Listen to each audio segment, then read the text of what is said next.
നരേന്ദ്രമോദിയുടെ നേതൃത്വത്തിൽ രാജ്യത്താകമാനമുണ്ടായിട്ടുള്ള പരിവർത്തനത്തിനെ സംബന്ധിച്ച് ഇവിടെ എല്ലാവരും സൂചിപ്പിച്ചു.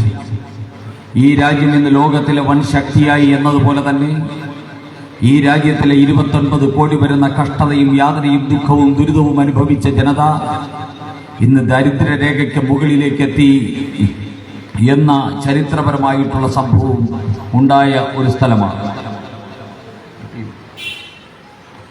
ഉണ്ടായത് നമ്മുടെ രാജ്യത്താണ്.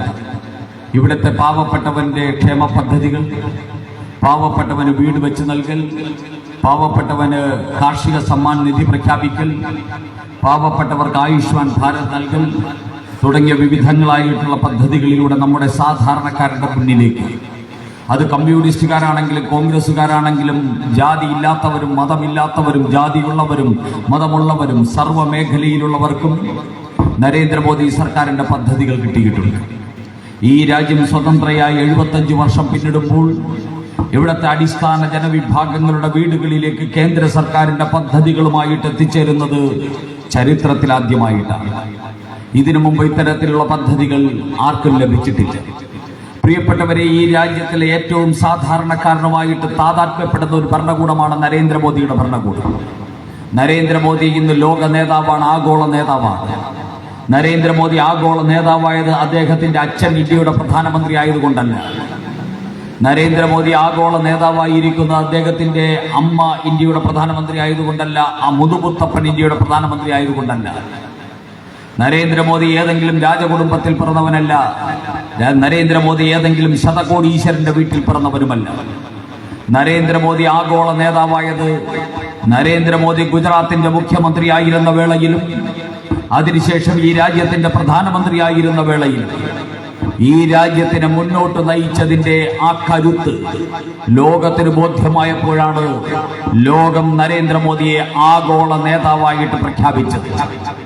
ഇന്ന് ഈ രാജ്യത്തിലെ 76% വരുന്ന, ലോകത്തിലെ 76% വരുന്ന ജനത ആഗോള നേതാവായിട്ട് കണ്ടെത്തിക്കഴിഞ്ഞിരിക്കുന്നത് അഹമ്മദാബാദിലെ ഒരു കുടിലിൽ ജനിച്ച് ദാരിദ്ര്യത്തിന്റെയും കഷ്ടതയുടെയും എല്ലാവിധമായിട്ടുള്ള പ്രതിബന്ധങ്ങളും തരണം ചെയ്ത് മുന്നോട്ട് വന്ന പിന്നാക്കക്കാരനായിട്ടുള്ള നരേന്ദ്ര ദാമോദർ ദാസ് മോദിയാണ് ഇന്ന് ആഗോളതലത്തിൽ ലോകത്തിലെ ഏറ്റവും കരുത്തനായിട്ടുള്ള നേതാവ്.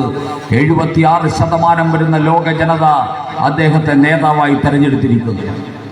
ആ നേതാവിനെ വീണ്ടും ഇന്ത്യയുടെ പ്രധാനമന്ത്രിയാക്കാൻ വേണ്ടി 3ാം വട്ടവും ഇന്ത്യയുടെ പ്രധാനമന്ത്രിയാക്കാൻ വേണ്ടിയുള്ള തെരഞ്ഞെടുപ്പാണ് ഈ വരുന്ന ഏപ്രിൽ 26-ാം തീയതി നടക്കുന്ന തെരഞ്ഞെടുപ്പ്. അങ്ങനെ 3ാം വട്ടവും ഇന്ത്യയുടെ പ്രധാനമന്ത്രിയായി നരേന്ദ്രമോദി വരുമ്പോൾ കഴിഞ്ഞ 5 വർഷക്കാലം അദ്ദേഹത്തിന്റെ വലതുഭാഗത്ത് ഇന്ത്യയുടെ പാർലമെന്ററി കാര്യ വകുപ്പ് സഹമന്ത്രിയായി ഇരുന്ന വി മുരളീധരൻ ആറ്റിങ്ങലിലെ ജനതയുടെ മുമ്പിൽ വന്നിട്ട് പറയുന്നു, നരേന്ദ്രമോദിയുടെ മൂന്നാം വട്ടം സർക്കാർ രൂപീകരിക്കപ്പെടുമ്പോൾ ആ സർക്കാരിൽ ആറ്റിങ്ങലിന്റെ പ്രതിനിധിയായിട്ടൊരു MP ഉണ്ടാകണമെന്നുള്ള ആ സ്വപ്നമാണ് ആറ്റിങ്ങൽ ജനതയുടെ മുമ്പിൽ ഭാരതീയ ജനതാ പാർട്ടിയും NDAയും നരേന്ദ്രമോദിയും അതോടൊപ്പം തന്നെ വി മുരളീധരനും വെക്കുന്നത്. വി മുരളീധരൻ ഇന്ന് ഈ നാട്ടിൽ അറിയാൻ വയ്യാത്തവരായിട്ട് ആരുമില്ല. വി മുരളീധരൻ എല്ലാ മുക്കിലും മൂലയിലും എത്തിക്കഴിഞ്ഞിരിക്കുന്നു. വി മുരളീധരന്റെ ഓഫീസിൽ എല്ലാവിധമായിട്ടുള്ള ജനവിഭാഗങ്ങളുടെയും സർവ്വവിധ പ്രശ്നങ്ങൾക്കും പരിഹാരം കാണാൻ പരിശ്രമിക്കുന്ന ഒരു ഓഫീസായിട്ട് വി മുരളീധരന്റെ ഓഫീസ് മാറിക്കഴിഞ്ഞിരിക്കുന്നു. പ്രിയപ്പെട്ടവരെ, 5 വർഷങ്ങൾക്ക് മുമ്പ് നിങ്ങൾ ജയിപ്പിച്ചു വിട്ട ഒരു MP ഉണ്ട്. ആ MP ജയിപ്പിച്ച ആ പുതുമോടിയിൽ പുതുമാപ്രെ പോലെ അങ്ങ് ആറ്റിങ്ങലിൽ ഒരു ആഫീസ് തുടങ്ങി.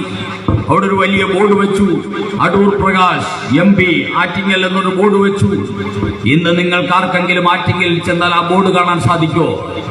ആ അടൂർ പ്രകാശിന്റെ ഓഫീസ് അവിടെയുണ്ടോ? ആ ഓഫീസ് അന്ന് ബോർഡ് വെച്ചതിന് ശേഷം പട്ടിയും പൂച്ചയും പ്രസവിച്ച് കിടക്കുന്ന ഒരു സ്ഥലമായിട്ട് അതപ്പതിച്ചു. ഒരു സർക്കാർ ജീവനക്കാരനെ പോലും അവിടെ വെച്ചില്ല, ഒരു നടപടിയും എടുത്തില്ല. അങ്ങനെ ആ ഓഫീസ് ഒരു ദുശകുനത്തിന്റെ ഓഫീസായിട്ട് മാറി. ഈ നാട്ടിലേക്ക് നമ്മൾ അടൂർ പ്രകാശിനെ കണ്ടോ?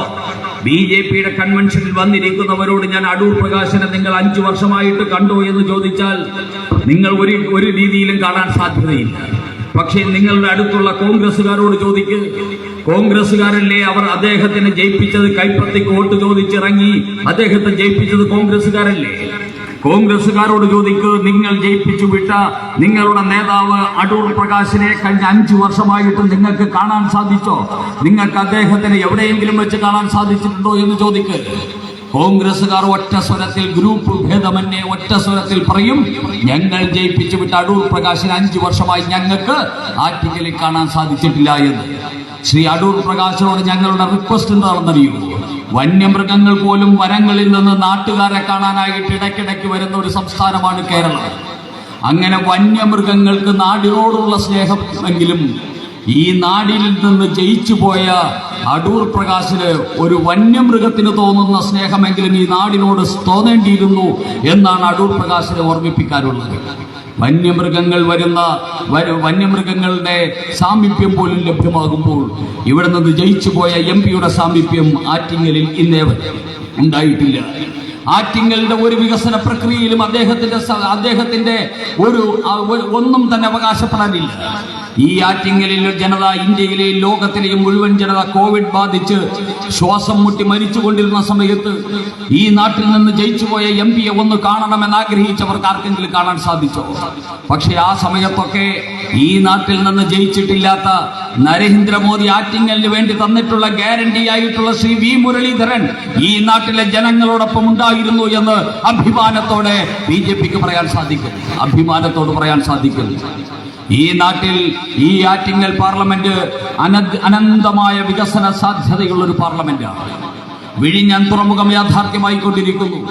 വിഴിഞ്ഞം തുറമുഖം യാഥാർത്ഥ്യമാകുന്നതിന് വേണ്ടി ദശാബ്ദങ്ങളായിട്ട് സമരം ചെയ്ത ആൾക്കാരാണ് നമ്മളെല്ലാവരും. BJP-ക്കാരായിരുന്നപ്പോൾ നമ്മളും സമരം ചെയ്തു. കോൺഗ്രസ്സുകാരനും തിരുവനന്തപുരം നഗരസഭയിലെ കൗൺസിലറും ഒക്കെ ആയിരുന്ന ശ്രീ തമ്പാനൂർ സതീഷിന്റെയും നേതൃത്വത്തിലൊക്കെ സമരം നടന്നിട്ടുണ്ട്. പക്ഷേ 45 വർഷം വിഴിഞ്ഞം തുറമുഖം വിഴിഞ്ഞത്തിന്റെ കടലിനുള്ളിലായിരുന്നു.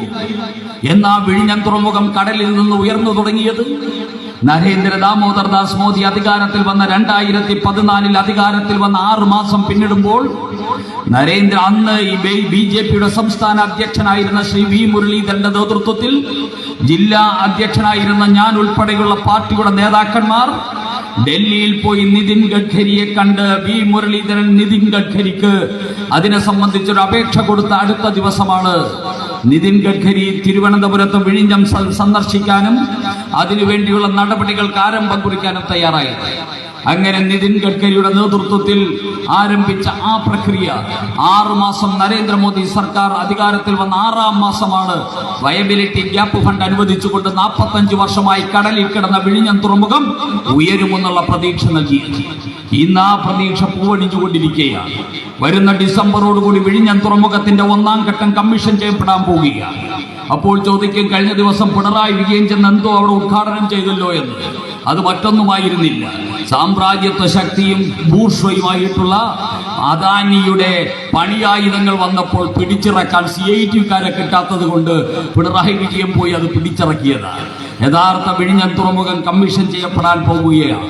ആ കമ്മീഷൻ ചെയ്യപ്പെടുമ്പോൾ ആറ്റിങ്ങലിന്റെ MP-ആയിട്ട് കേന്ദ്രമന്ത്രിസഭയിൽ ഉണ്ടാകുന്ന V. മുരളീധരനും അതോടൊപ്പം തന്നെ 3ാമതും ഇന്ത്യയുടെ പ്രധാനമന്ത്രിയാകുന്ന നരേന്ദ്രമോദിയും ഒരുമിച്ച് ചേർന്ന് വിഴിഞ്ഞം തുറമുഖം അനന്തപുരിക്ക് കമ്മീഷൻ ചെയ്യുന്ന ആ സുദിനത്തിന് വേണ്ടി നമ്മൾ കാത്തിരിക്കുകയാണ്. എന്റെ പ്രിയപ്പെട്ടവരെ, കാത്തിരിക്കുകയാണ്. വിഴിഞ്ഞം തുറമുഖം വന്നു കഴിഞ്ഞാൽ ഏറ്റവും കൂടുതൽ ഗുണം ലഭിക്കുന്നത് ആർക്കാണ്? തിരുവനന്തപുരത്തുകാർക്കാണെന്നാണ് നമ്മൾ ധരിച്ചു വച്ചിരിക്കുന്നത്. ഞാനും തിരുവനന്തപുരത്ത് വോട്ടറാണ്. പക്ഷേ അതിന്റെ ഏറ്റവും കൂടുതൽ ഗുണം ലഭിക്കാൻ പോകുന്നത് ആറ്റിങ്ങൽ പാർലമെന്റിൽ വരുന്ന നാവായിക്കുളം മുതൽ ഇങ്ങനെ തുടങ്ങി നാവായിക്കുളം, കിളിമാനൂർ, വെഞ്ഞാറമ്മൂട്, നെടുമങ്ങാട് തുടങ്ങി അങ്ങ് പള്ളിച്ചൽ ഭഗവതി നട വരെയുള്ള 73 കിലോമീറ്റർ നീളമുള്ള റിംഗ് റോഡ്. ആ റിംഗ് റോഡിൽ 65 കിലോമീറ്ററും ആറ്റിങ്ങൽ പാർലമെന്റിനകത്തു കൂടിയാണ് കടന്നു പോകുന്നത് എന്ന് നിങ്ങൾ മനസ്സിലാക്കണം.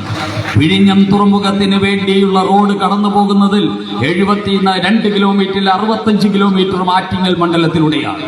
ഈ റോഡിന്റെ ഇരുഭാഗത്തുമാണ് വിഴിഞ്ഞത്തിന്റെ അനന്ത സാധ്യതകൾക്കനുസരിച്ചുള്ള വികസനം സംജാതമാകാൻ പോകുന്നത്. ഈ നാടിനൊക്കെ സ്വപ്ന സദൃശ്യമായിട്ടുള്ള വികസനമാണ് വരാൻ പോകുന്നത്. ഈ വികസനമൊക്കെ ഇവിടെ കൊണ്ടുവരാൻ ഇവിടെ നിന്ന് പോകുന്ന കമ്മ്യൂണിസ്റ്റുകാരനായിട്ടുള്ള MP ഏകാംഗ തടവിന് പാർലമെന്റിൽ പറഞ്ഞുവിടുന്ന ശിക്ഷിക്കപ്പെടുന്നത് പോലെ ആൻഡമാൻ നിക്കോബാർ ദ്വീപുകളിൽ പണ്ട് ഏകാംഗ തടവ് ലഭിച്ചതുപോലെയാണ് ഏതെങ്കിലും ഒരു MP എവിടുന്നെങ്കിലും അരിവാളിൽ ജയിച്ചാൽ പാർലമെന്റിൽ ചെന്നിരിക്കുന്നത് ഏകാംഗ തടവ് ലഭിച്ച തടവുകാരനെ പോലെയാണ്. അങ്ങനെയുള്ള ഒരു തടവുകാരനായിട്ടുള്ള MP-ക്ക് അവിടെ ചെന്ന് വിഴിഞ്ഞം തുറമുഖത്തിന്റെ വികസന സാധ്യതകൾ ആറ്റിങ്ങൽ പാർലമെന്റിൽ ഉറപ്പിക്കാൻ സാധിക്കുമെന്ന് വിശ്വസിക്കുന്ന ഏതെങ്കിലും ഒരു നിഷ്കളങ്കൻ ആറ്റിങ്ങൽ പാർലമെന്റിലുണ്ട് എന്ന് ഞാൻ വിശ്വസിക്കുന്നില്ല. ഇനി ഇവിടെ നിന്ന് ജയിച്ചു പോകുന്നത് നമ്മുടെ അടൂർ പ്രകാശ് ആണെങ്കിൽ അടൂർ പ്രകാശ് 5 വർഷം ഇവിടുത്തെ MP ആയിരിക്കുമെന്ന് ഉറപ്പുള്ള ആരും തന്നെ ആറ്റിങ്ങൽ പാർലമെന്റിലില്ല. അങ്ങേര് മത്സരിക്കുന്നത് അടുത്ത 2026 അവിടെ കോന്നിയിൽ നിന്ന് MLA ആകാൻ വേണ്ടി കുറച്ച് പണമൊക്കെ വേണം, അതിനു മുമ്പ് കുറച്ച് അധികാര കസേരയൊക്കെ വേണം. അതിനുവേണ്ടി മാത്രമുള്ള ഒരു ഇടത്താവളമാണ് കോന്നിയിൽ നിന്ന് 2026 MP ആകുമ്പോൾ രാജിവെച്ചു പോകാനുള്ള ഒരു ഇടത്താവളം മാത്രമാണ് അടൂർ പ്രകാശിനെ സംബന്ധിച്ചിടത്തോളം. ഈ ആറ്റിങ്ങൽ പാർലമെന്റിൽ ഒരു MP ആയിട്ട് ജയിച്ചാൽ അത് മാത്രമാണ് അദ്ദേഹം പ്രതീക്ഷിക്കുന്നത്. 2026 കോന്നിയിൽ നിന്ന് MLA ആകണം.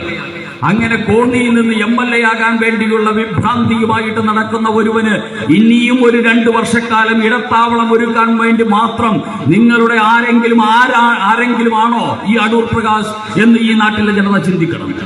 5 വർഷമായിട്ട് ഈ നാട്ടിൽ ഇറങ്ങിയിട്ടില്ല. ഇനിയും ഒരു 2 വർഷം ഇവിടെ ഇരുന്ന് പേരിന് വേണ്ടി ഇരുന്നിട്ട് കോന്നിയിൽ നിന്ന് MLA ആകുക എന്നുള്ള ദുർമോഹവുമായിട്ട് നടക്കുന്ന അടൂർ പ്രകാശിന് ചുട്ട മറുപടി നൽകുവാൻ കോൺഗ്രസുകാരുടെ നേതൃത്വത്തിൽ തന്നെ ചില പണികൾ ആരംഭിച്ചിട്ടുണ്ട് എന്നറിയുന്നതിൽ ഏറെ സന്തോഷമുണ്ട്. അതിനെക്കുറിച്ച് നന്നായിട്ട് അറിയാവുന്ന ഒരു വ്യക്തിയാണ് ഇതായിരിക്കുന്ന ശ്രീ തമ്പാനൂർ സതീഷിനെ പോലെയുള്ള ഇരുത്തം വന്ന കോൺഗ്രസുകാർ. പ്രിയപ്പെട്ടവരെ, അതാണ് അവസ്ഥ. അപ്പൊ അതുകൊണ്ട് വിഴിഞ്ഞം തുറമുഖത്തിന്റെ വികസന സാധ്യതകൾ ഈ അനന്തപുരിയിൽ ഈ ആറ്റിങ്ങൽ പാർലമെന്റിന്റെ വിവിധ ഭാഗങ്ങളിൽ യാഥാർത്ഥ്യമാകണമെങ്കിൽ നമ്മുടെ കുഞ്ഞുങ്ങളുടെ ഭാവി മുഴുവൻ ഈ നാട്ടിൽ തന്നെ ഭദ്രമാകുമെന്ന് നമുക്ക് ഉറപ്പുവരുത്തണമെങ്കിൽ ഈ നാട്ടിൽ നരേന്ദ്രമോദിയുടെ ഏറ്റവും വിശ്വസ്തനായിട്ടുള്ള ഒരു വ്യക്തി MP ആയിട്ട് ജയിച്ചു വരണമെന്നുള്ള കാര്യം ഈ നാട്ടിൽ രാഷ്ട്രീയത്തിനതീതമായി സകലമാന ജനതയുടെയും മുന്നിലെത്തിക്കാൻ നമുക്ക് സാധിക്കേണ്ടിയിരിക്കുന്നു. ജോയിയുടെ തെരഞ്ഞെടുപ്പ് പരിപാടി ഒരുമാതിരി വെള്ളിമൂങ്ങ സ്റ്റൈലില്ല. ജോയി ഇവിടെ ജയിക്കുന്നത് ജോയി അത്ര ജോയി ആയിട്ടല്ല ഇവിടെ മത്സരിക്കുന്നത്. ജോയി അത്ര ഹാപ്പി ആയിട്ടല്ല മത്സരിക്കുന്നത്. ഇവിടെ സ്വന്തം റിക്രൂട്ട്മെന്റ് സംവിധാനം ഉൾപ്പെടെയുള്ള ജില്ലാ സെക്രട്ടറിയാണ് ജോയി. ആനാവൂർ നാഗപ്പൻ അറിയില്ലേ, പുറംവാതിലിലൂടെ റിക്രൂട്ട്മെന്റ് നടത്തിയ ആനാവൂർ നാഗപ്പൻ ഇരുന്ന് നിരങ്ങിയ ആ കസേരയിലാണ് ഇന്ന് ജോയി ഇരിക്കുന്നത്. പാർട്ടിയുടെ ജില്ലാ സെക്രട്ടറി, കോടികളുടെ ആസ്തിയുള്ള പാർട്ടി CPM-ന്റെ ജില്ലാ സെക്രട്ടറി, തലസ്ഥാനത്തെ ജില്ലാ സെക്രട്ടറി, മാത്രമല്ല MLA. ഈ തിരുവനന്തപുരത്തുനിന്ന് ഒരു മന്ത്രി മാത്രമേ പിണറായി വിജയൻ സർക്കാരിലുള്ള, അത് ശിവൻകുട്ടിയാണ്. ആ ശിവൻകുട്ടി ഏത് നിമിഷവും കോടതിയുടെ തട്ടുകിട്ടും മറ്റേ അസംബ്ലിക്കുള്ളിൽ കിടന്ന് ആഭാസത്തരം കാണിച്ച് അക്രമം കാണിച്ചതിന്റെ പേരിൽ കോടതി കയറി ഇറങ്ങിക്കൊണ്ടിരിക്കുന്ന ശിവൻകുട്ടി ഏത് സമയത്തും മന്ത്രിസഭയിൽ നിന്ന് പുറത്തു പോകുമെന്ന് ഉറപ്പുള്ള ഏക വ്യക്തി ജോയിയാണ്. പാർട്ടിയുടെ ജില്ലാ സെക്രട്ടറി ജോയിക്കറിയാം ഈ ശിവൻകുട്ടിയുടെ ദിവസങ്ങൾ എണ്ണപ്പെട്ടിരിക്കുന്നു. ഈ ശിവൻകുട്ടി ഒന്ന് താഴെ പോയാൽ പിന്നെ മന്ത്രിയാകാൻ യോഗ്യനായിട്ട് ഈ തിരുവനന്തപുരത്തുള്ള ആള് ഞാൻ മാത്രമാണ് എന്ന് ജോയി ധരിച്ചു വെച്ചിട്ട് 2-3 വർഷമായി. ഞാൻ മാത്രമേ ഉള്ളൂ, കാരണം ഞാൻ പാർട്ടി ജില്ലാ സെക്രട്ടറിയാണ്, MLA ആണ്. അപ്പൊ എങ്ങനെയെങ്കിലും കേരളത്തിൽ ശിവൻകുട്ടിയെ വലിച്ച് താഴെയിട്ട് മന്ത്രിസഭയിൽ കയറണമെന്നുള്ള മോഹന സുന്ദര സ്വപ്നവുമായിട്ട് വർക്കലയിൽ നിന്ന് തിരുവനന്തപുരത്തേക്ക് ദൈനംദിനം വണ്ടി കയറിക്കൊണ്ടിരിക്കുന്ന ജോയിക്ക് ഈ തിരുവനന്തപുരം ഈ ആറ്റിങ്ങൽ പാർലമെന്റിൽ സ്ഥാനാർത്ഥിയാക്കിയിരിക്കുന്നത് പണ്ട് വീര സവർക്കറെ ആൻഡമാൻ നിക്കോബാറിലേക്ക് നാടുകടത്തിയതിന് തുല്യമായിട്ടാണ് എന്ന് ഏറ്റവും നന്നായിട്ട് അറിയാവുന്ന ആൾ ജോയിയാണ്. എന്തിനു വേണ്ടിയാ? ഇവിടുന്ന് നാട് കടത്താൻ വേണ്ടി ഇവിടുത്തെ അച്ചാരം വാങ്ങി ഇതിന് ചുമതല ഏറ്റെടുത്തിരിക്കുന്ന ആളാരാണെന്നറിയോ? ഞാൻ കഴിഞ്ഞ ദിവസം CPM-ന്റെ ഒരു സഖാവിനോട് ചോദിച്ചു, ആറ്റിങ്ങൽ പാർലമെന്റിന്റെ ചുമതല ആർക്കെന്ന് ചോദിച്ചു. അത് ശിവൻകുട്ടി സ്വയം ഏറ്റെടുത്തു. ഞാൻ നോക്കിക്കൊള്ളാം, ഞാൻ ജോയിയെ ജയിപ്പിച്ചോളാം. ജോയിക്ക് ജയിക്കണമെന്ന് ആഗ്രഹമില്ല, ശിവൻകുട്ടിക്ക് ജയിപ്പിക്കണമെന്ന് ആഗ്രഹമുണ്ട്. കാരണം ശിവൻകുട്ടിക്കറിയാം എനിക്ക് വരാൻ പോകുന്ന പാര ജോയിയാണ്. എന്റെ മന്ത്രിസ്ഥാനത്ത് നിന്ന് എന്നെ പുറത്താക്കി മന്ത്രിയാകാൻ നിൽക്കുന്ന ആള് ജോയിയാണ്. അതുകൊണ്ട് ജോയി ആൻഡമാനിലേക്ക് നാടുകടത്തുന്ന പോലെ ഡൽഹിയിലേക്ക് നാടുകടത്താൻ വേണ്ടിയുള്ള ഉത്തരവാദിത്വം എനിക്കുണ്ട് എന്ന് മനസ്സിലാക്കി ഇവിടുത്തെ ചാർജ് സ്വയം ഏറ്റെടുത്ത് ശിവൻകുട്ടിയാണ് ആറ്റിങ്ങൽ പാർലമെന്റിൽ ജോയിയെ ജയിപ്പിക്കാനുള്ള ചാർജ്. ഇതാണ് ഞാൻ പറഞ്ഞ വെള്ളിമൂങ്ങ സ്റ്റൈലിലെ സംഭവങ്ങൾ. എന്നിട്ട് എന്താ ഈ ജോയി ഇപ്പോൾ എല്ലാ അമ്പലങ്ങളിലും ചെന്ന് കൈകൂപ്പി തൊഴുകയാണ്. സഖാക്കന്മാർ ഞെട്ടിയിരിക്കുക. ഇന്നേ ഒരു അമ്പലങ്ങളിൽ ചെന്ന് ഭ്രഷ്ടം കാണിച്ചു നിന്നിട്ട് മാത്രമേ ഉള്ളൂ. ഇപ്പോൾ കൈകൂപ്പി തൊഴുകയാണ്. എന്താ കൈകൂപ്പി തൊഴുക എന്ന് ചോദിച്ചാൽ ഇപ്പൊ പറയുന്നത്, ദൈവമേ, ഞാൻ ആദ്യമായിട്ട് ദൈവത്തിന്റെ മുമ്പിൽ കൈകൂപ്പുകയാണ്. ഏതൊരു കാരണവശാലും എന്നെ ആറ്റിങ്ങലിൽ നിന്ന് ജയിപ്പിച്ച് നാട് കടത്തിപ്പിക്കരുതേ എന്നാണ് ജോയി കൈകൂപ്പി തൊഴുന്നതായിട്ട് സഖാക്കന്മാർ തന്നെ പറഞ്ഞുകൊണ്ടിരിക്കുന്നത്. ഇങ്ങനെ ഈ നാട്ടിൽ നിന്ന് ജയിക്കണമെന്ന് യാതൊരു താല്പര്യവുമില്ലാത്ത ഒരു ആളിനെ ഇവിടെ അടിച്ചോടിച്ച് നാട് കടത്താൻ വേണ്ടി കൊണ്ടുവരുത്തിയിരിക്കുന്നു. മറ്റൊരാൾ ഈ നാട്ടിൽ 5 വർഷം ഇവിടുത്തെ പ്രതിനിധിയായിട്ട് വന്യമൃഗങ്ങൾ ഇറങ്ങുന്നത് പോലെ പോലും ഈ നാട്ടിൽ ഇറങ്ങിയിട്ടില്ലാത്ത മറ്റൊരു MP. ഇങ്ങനെ രണ്ടുപേർക്കും ഈ നാടിനോട് ഒരു താല്പര്യവുമില്ല. ഈ നാട്ടിൽ നിന്ന് തെരഞ്ഞെടുക്കപ്പെടാതിരുന്നിട്ടും കഴിഞ്ഞ 5 വർഷമായി ഈ നാട്ടിലെ ജനങ്ങളുടെ താല്പര്യത്തിനനുസരിച്ച് പ്രവർത്തിച്ചു കൊണ്ടിരിക്കുന്ന ഒരു പൊതുപ്രവർത്തകൻ ഈ നാട്ടിലുണ്ട്. ആ പൊതുപ്രവർത്തകന്റെ പേരാണ് വി മുരളീധരൻ. ആ വി മുരളീധരനാണ് നരേന്ദ്രമോദിയുടെ ഗ്യാരണ്ടി, ആറ്റിങ്ങലിന് വേണ്ടിയുള്ള ഗ്യാരണ്ടി. ആ വി മുരളീധരനെ ജയിപ്പിച്ചാൽ വി മുരളീധരൻ ഇനി മഹാരാഷ്ട്രയിൽ നിന്നല്ല ആറ്റിങ്ങലിൽ നിന്നുള്ള കേന്ദ്രമന്ത്രിയാകും. ആറ്റിങ്ങലിന്റെ ചരിത്രത്തിൽ ആറ്റിങ്ങൽ എന്ന പാർലമെന്റ് മണ്ഡലം രൂപീകരിക്കപ്പെട്ടതിന് ശേഷം ഇന്നേ വരെ ആറ്റിങ്ങലിന് ഒരു കേന്ദ്രമന്ത്രിയെ നൽകാൻ കോൺഗ്രസിനും കമ്മ്യൂണിസ്റ്റ് പാർട്ടിക്കും സാധിച്ചിട്ടില്ല. എന്നാൽ BJP പറയുന്നു, നരേന്ദ്രമോദിയുടെ ഗ്യാരണ്ടിയായി BJP പറയുന്നു, ആറ്റിങ്ങലിൽ നിന്ന് ജയിച്ചു വരുന്ന വി മുരളീധരൻ കേന്ദ്ര ക്യാബിനറ്റ് മന്ത്രിയായി ആറ്റിങ്ങലിനെ ഇന്ത്യൻ രാഷ്ട്രീയത്തിൽ പ്രതിനിധീകരിക്കുമെന്ന് BJP വാഗ്ദാനം ചെയ്യുകയാണ്. NDA വാഗ്ദാനം ചെയ്യുകയാണ്. ആറ്റിങ്ങലിൽ നിന്നൊരു കേന്ദ്രമന്ത്രി എന്ന് പറയുന്ന ആറ്റിങ്ങൽക്കാരുടെ ദശാബ്ദങ്ങൾ നീണ്ട ആ സ്വപ്നം പൂവണിയാൻ വേണ്ടി ഏറ്റവും ആഗോള നേതാവായിട്ടുള്ള നരേന്ദ്രമോദിയുടെ മന്ത്രിസഭയിൽ ഒരു മന്ത്രിയെ സംഭാവന ചെയ്യാൻ ഉള്ള അവസരം ആറ്റിങ്ങൽക്കാർ വിനിയോഗിക്കണമെന്നാണ് എനിക്ക് അഭ്യർത്ഥിക്കാനുള്ളത്. പ്രിയപ്പെട്ടവരെ, ഞാൻ ദീർഘമായിട്ട് സംസാരിക്കാൻ ആഗ്രഹിക്കുന്നു. ഇവിടെ മറ്റു നേതാക്കന്മാരുമുണ്ട്. നമുക്ക് ഈ യോഗം പെട്ടെന്ന് അവസാനിപ്പിക്കേണ്ടതുണ്ട്. അതുകൊണ്ട് തന്നെ ഞാൻ ദീർഘമായിട്ട് സംസാരിക്കുന്നില്ല. നമുക്ക് ഇവിടെ നമ്മുടെ തലമുറയ്ക്ക് വേണ്ടി വോട്ട് ചെയ്യേണ്ടിയിരിക്കുന്നു. നിങ്ങൾ പിണറായി വിജയന്റെ ഭാവിയെക്കുറിച്ച് നമ്മൾ വീടാന്തരം കയറിയിട്ട് ജനങ്ങളോട് പറയണം. നിങ്ങൾ 80 കഴിഞ്ഞ് പിണറായി വിജയന്റെ ഭാവിയെക്കുറിച്ചാണോ ചിന്തിക്കുന്നത്? നിങ്ങൾ ഇറ്റലിക്കാരി സോണിയായുടെ ഭാവിയെക്കുറിച്ചാണോ ചിന്തിക്കുന്നത്? നിങ്ങൾ രാഹുൽ ഗാന്ധിയുടെയും പ്രിയങ്കയുടെയും ഭാവിയെക്കുറിച്ചാണോ ചിന്തിക്കുന്നത്? നിങ്ങൾ കേരളം മുഴുവൻ അടക്കി വാഴാൻ ആഗ്രഹിക്കുന്ന കുഞ്ഞാലിക്കുട്ടിയുടെ ഭാവിയെക്കുറിച്ചാണോ ചിന്തിക്കുന്നത്? നിങ്ങൾക്ക് കുഞ്ഞാലിക്കുട്ടിയുടെയും സോണിയാഗാന്ധിയുടെയും ഭാവിയെക്കുറിച്ച് ചിന്തിക്കുകയാണെങ്കിൽ നിങ്ങൾക്ക് കൈപ്പത്തി കോട്ട് ചെയ്യാം. നിങ്ങൾക്ക് പിണറായി വിജയന്റെയും ലോകം മുഴുവൻ നശിച്ച് തകർന്ന് തരിപ്പണമായ കമ്മ്യൂണിസത്തിന്റെ ഭാവിയെക്കുറിച്ചാണ് നിങ്ങൾ ചിന്തിക്കുന്നതെങ്കിൽ നിങ്ങൾക്ക് അരിവാളിൽ വോട്ട് ചെയ്യാം.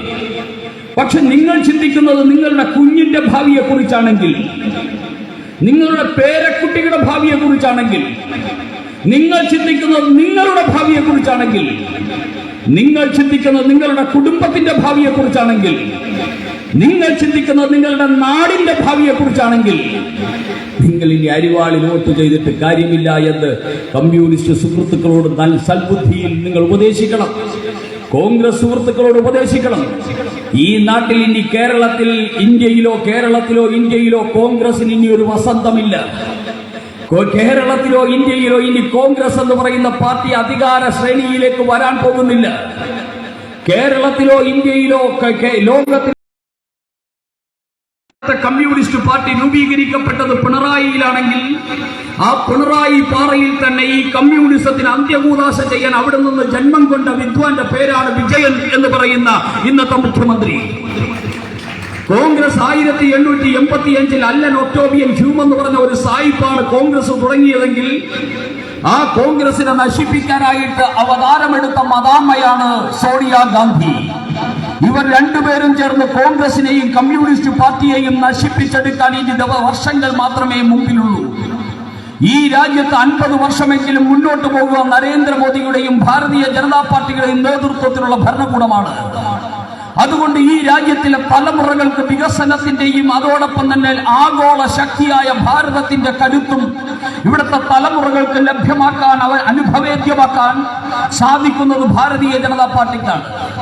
ആ ഭാരതീയ ജനതാ പാർട്ടിയെ സ്വീകരിക്കുക എന്ന് പറയുന്നത് സ്വന്തം തലമുറയെ വികസനത്തിന്റെയും വിജയത്തിന്റെയും പാതയിലേക്ക് ആനയിക്കുക എന്നാണ് അതിനർത്ഥം. അതുകൊണ്ട് താമര എന്ന് പറയുന്നത് കേവലം ഒരു രാഷ്ട്രീയ പാർട്ടിയുടെ ചിഹ്നമല്ല. താമര എന്ന് പറയുന്നത് സ്വന്തം കുഞ്ഞിന്റെ ഭാവിയുടെ ചിഹ്നമാണ് എന്ന് കരുതുന്ന ഒരു ജനതയാണ് ഈ രാജ്യത്തിലെ 144 കോടി ജനത. അതുകൊണ്ടാണ് നരേന്ദ്രമോദിയെ 2014 272 സീറ്റോടുകൂടി അധികാരത്തിലേറ്റിയ ഇന്ത്യൻ ജനത 2019 ആയപ്പോൾ 305 എംപിമാരെ സ്വന്തമായിട്ടും 350 എംപിമാരെ NDAയുടെ പ്രതിനിധികളായിട്ടും ജയിപ്പിച്ചുകൊണ്ട് വീണ്ടും അധികാരത്തിലേറ്റുകയും 2024 ആകുമ്പോൾ 400 എംപിമാരുടെ പിന്തുണയോടുകൂടി നരേന്ദ്രമോദി അധികാരത്തിൽ വരുമെന്നൊരു അന്തരീക്ഷം ഈ രാജ്യത്ത് കന്യാകുമാരി മുതൽ കാശ്മീർ വരെ ആഞ്ഞടിക്കുന്നതും ഈ രാജ്യത്തിലെ ജനത മുഴുവൻ തന്നെ താമര എന്ന് പറയുന്ന ചിഹ്നത്തെ കാണുന്നത് കേവലം ഒരു രാഷ്ട്രീയ പാർട്ടിയുടെ ചിഹ്നമായിട്ടല്ല, എന്റെ ഭാവി നന്നാക്കാൻ വേണ്ടി ദൈവം എനിക്ക് തന്നിരിക്കുന്ന ചിഹ്നമാണ് ഈ താമര, അതിനുവേണ്ടി തന്നിരിക്കുന്ന അവതാര പുരുഷനാണ് നരേന്ദ്ര ദാമോദർ ദാസ് മോദി എന്ന ബോധവും ഉള്ളത് കൊണ്ടാണ്.